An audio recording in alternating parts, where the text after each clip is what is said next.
Hi, my name is Casey Affleck. You might have seen me before in films, but today I'm not here as an actor, but as a person concerned about how animals, especially farm animals, are now treated in the United States. We visited many schools and talked with many boys and girls about your age.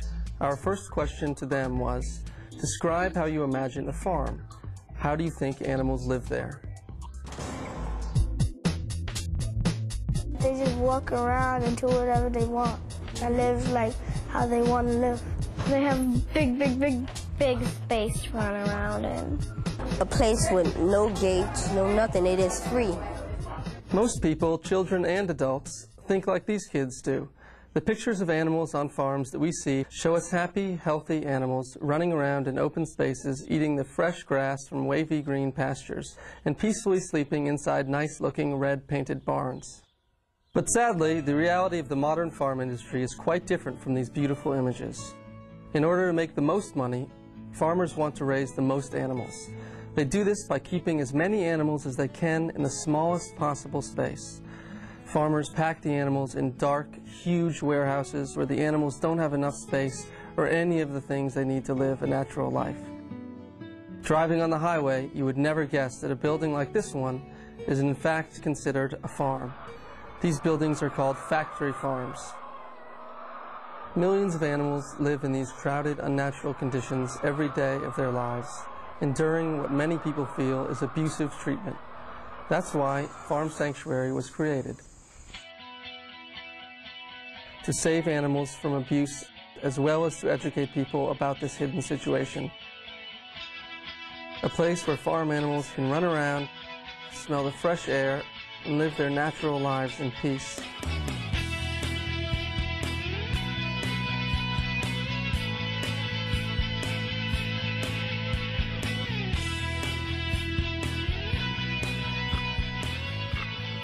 Hey, here's Winnie.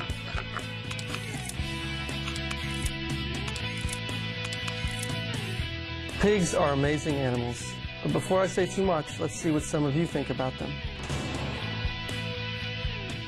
Pigs are very smelly. Nasty and dirty. Disgusting.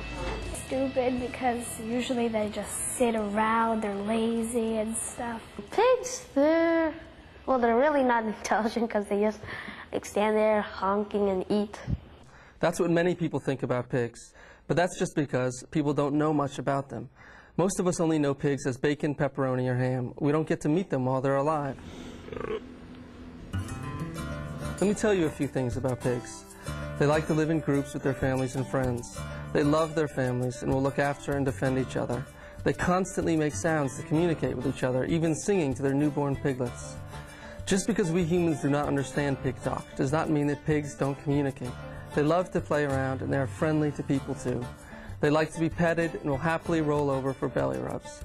Unlike what most people think, pigs are very clean animals if given a chance and will never soil their sleeping areas.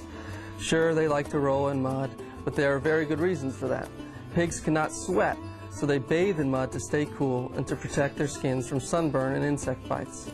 Pretty smart, don't you think? Some people say pigs are even smarter than dogs.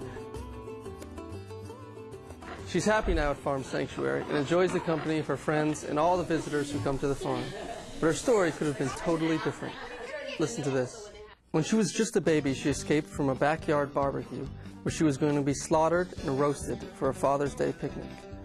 Winnie managed to avoid capture for almost 2 months, slipping out of a rope, breaking out of a dog trap, and disappearing when police cars came looking for her. She survived by knocking over garbage cans, drinking out of a stream, and eating apples that fell from trees. She warmed the hearts of the town's residents. Finally, when she was captured, people made a fuss, insisting that she be given a safe place to live, which is how she ended up here at Farm Sanctuary. Winnie spends most of the day with her friend Buster, swimming in the pond, rolling in the mud, and sleeping in the shade. Winnie is one smart and lucky pig, believe me. She knew what was in store for her and split the scene. Wouldn't you have done the same thing?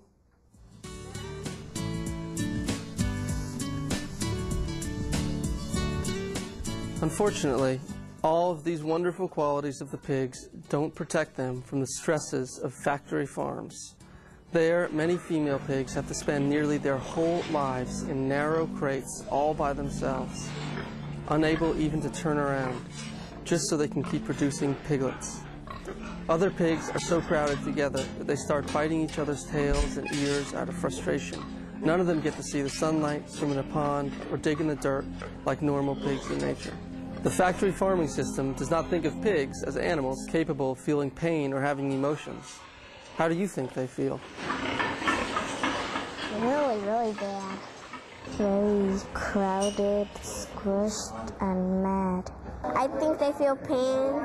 They're just stuck there. There's nowhere to move. It looks like it's suffering, and it's not in a good home because it's stuck in that little cage. Millions of pigs all over the country are living like this right now. Can you imagine how the mother pigs, called sows, feel when their piglets are taken away just a few weeks after they're born? This is done so that piglets can be raised to make bacon and hot dogs, and the mothers can be made pregnant again and again to make more and more piglets. Instead of raising their families and playing in the sunshine, the pigs are simply part of the business of factory farming. Later, we'll talk about what we can do to change that. Hey, here's Tic Tac.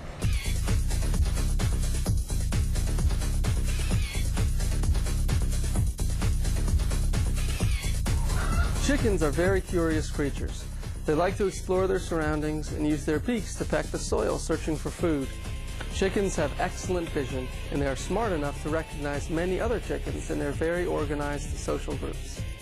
At night, they like to fly up to branches of trees or bushes to sleep. This is called roosting, and is a way to protect themselves from other animals. Chickens who feel safe are very friendly, even with humans. In fact, some people keep chickens as companions, along with their dogs and cats, and they all manage to get along quite well. They also use their beaks for grooming and dust bathing. Using sand and dust, they remove the oil that builds up on their feathers. That's how they keep their feathers clean and fluffy. But unfortunately, very few chickens can take dust baths anymore. Every year in the United States, about 300 million hens provide Americans with eggs. Most of these chickens live crowded together in small cages stacked on top of each other in dark, smelly, noisy warehouses. Each warehouse holds around 80,000 hens. 80,000.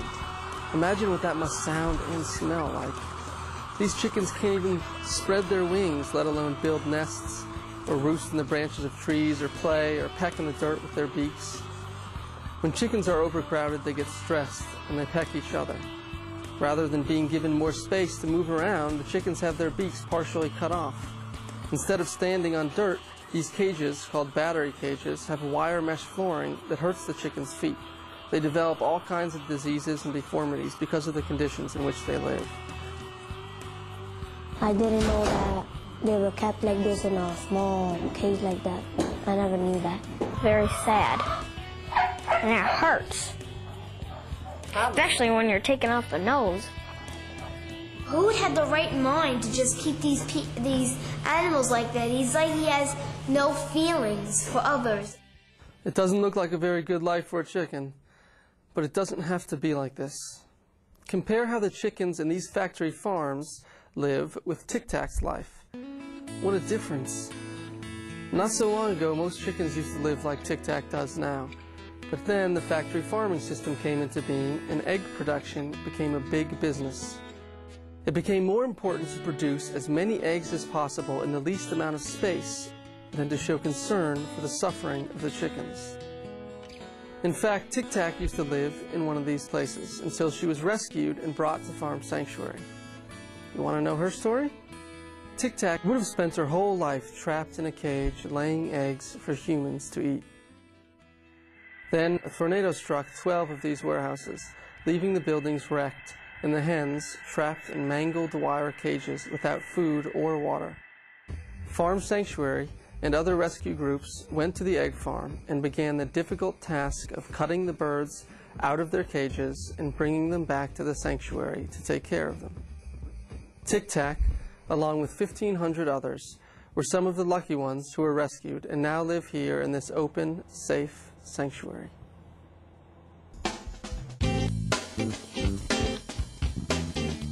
Here's Queenie.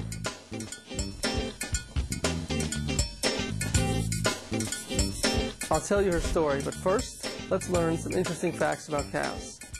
Cows are sensitive and social animals who like to know what's going on around them and often communicate with the other members of their herd.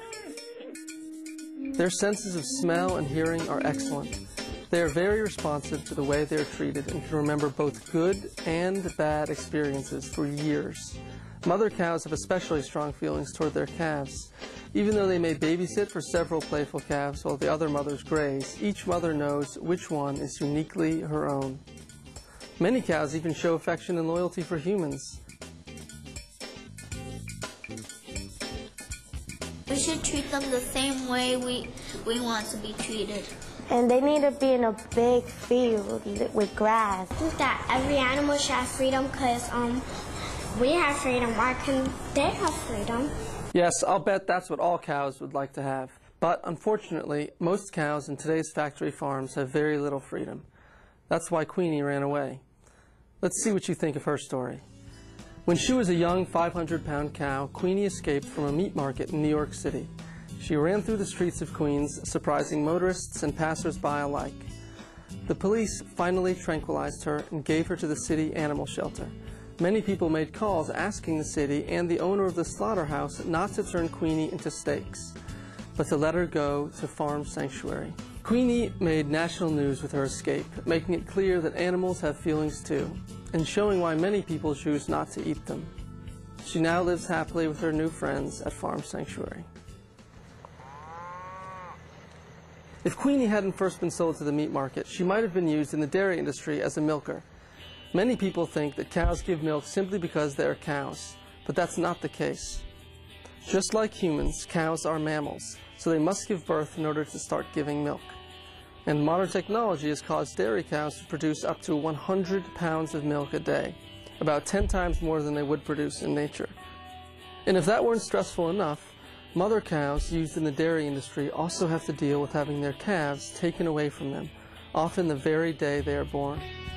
The dairy industry makes sure that each cow has a calf every single year.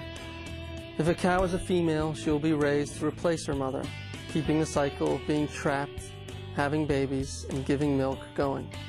If the calf is a male, he will be immediately taken away and chained in a narrow crate, too narrow for him even to turn around, and raised to be killed after 4 or 5 months for his soft white meat called veal. The meat stays white because the calf is given a liquid milk substitute which contains no iron or fiber. This diet causes anemia, making the calf very weak and prone to diseases. About 1 million of these babies every year end up in crates being raised for play with other calves.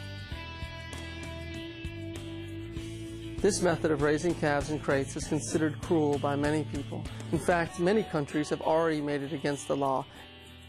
The veal industry argues that there is a demand for this type of veal. We asked some students how they felt about it. I feel sorry for cows because when they take them away from their children, they can only stay with them for only 2 days, and that's not right. I think they feel sad because they want to be with their mother. They don't want to go in their cages so they can't move, and they want to be with their mother so they can live happy. I think they're not very happy there. So why should we be a part of it? We could turn into vegetarian, but still eat less and less meat. Many people think that if you don't eat meat and eggs or drink milk, you'll get weak or even sick. This is hardly ever true. There are millions of people who do not eat meat or eggs or drink milk, yet stay very strong and healthy. Of course, you need a proper balanced diet with vitamins, minerals, proteins, and all the rest. But you can get all of those things in other products that you can find in most supermarkets. Obviously, as we have seen, we would spare the animals a lot of suffering. But we could also help keep our environment cleaner. The environment? Yes, here's how it works. In order to raise animals for food, we have to grow huge amounts of corn and other grains to feed them and use enormous amounts of water, not just for the animals to drink, but also to grow the grain they eat. This is very wasteful of our precious water supply, and it's not a very efficient way to grow food for the world's growing population. Let me give you an example. Let's say I have 12 pounds of corn and 12 pounds of wheat, and I want to feed as many people as possible. With the 12 pounds of corn, I could make 54 bowls of cornflakes. With the 12 pounds of wheat, I could make 12 loaves of bread. Or I could take 12 pounds of either grain and feed it to a cow. If that cow were then ground up into hamburger, guess how much meat I would get back from my 12 pounds of grain? Only 1 pound.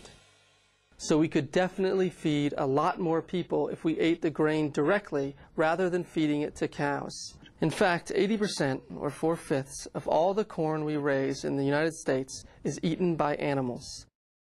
One problem is that we have to cut down millions and millions of trees to make room for all this farming, destroying homes of birds and forest animals in the process. And to make things worse, with all this industrial farming comes heavy use of pesticides, chemicals, and fertilizers, which make their way into our streams and rivers and sometimes into our drinking water. The good news is we can change all of this. We need to let our legislators know how we feel so that laws concerning the treatment of animals can be changed. And every time we sit down to eat, we can help by changing our diets, even if it's just a little bit.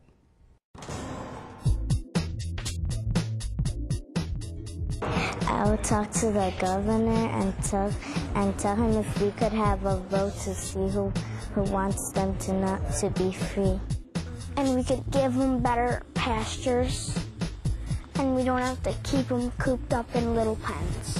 I think that we could go to the chicken place, the farms, and tell them by face, like, stop doing this to other animals. We could tell the cafeteria people not to give us meat or anything like that. Every day I eat meat, most of the time. Now I only eat meat like once a week, twice. Those are all very good ideas. And you know what? They can work. If enough people speak out and get involved, laws do change. In Florida, for example, a lot of people were upset about the narrow crates where mother pigs were kept while they were pregnant. As a result, they got a law passed outlawing those crates. So why not discuss with your friends, teachers, and parents what you have seen in this video? Perhaps you can write letters to your senators, representatives, and governor expressing your feelings. And to get more information about any of the subjects we have been discussing, please visit Farm Sanctuary's website at farmsanctuary.org. Together, we can make a difference.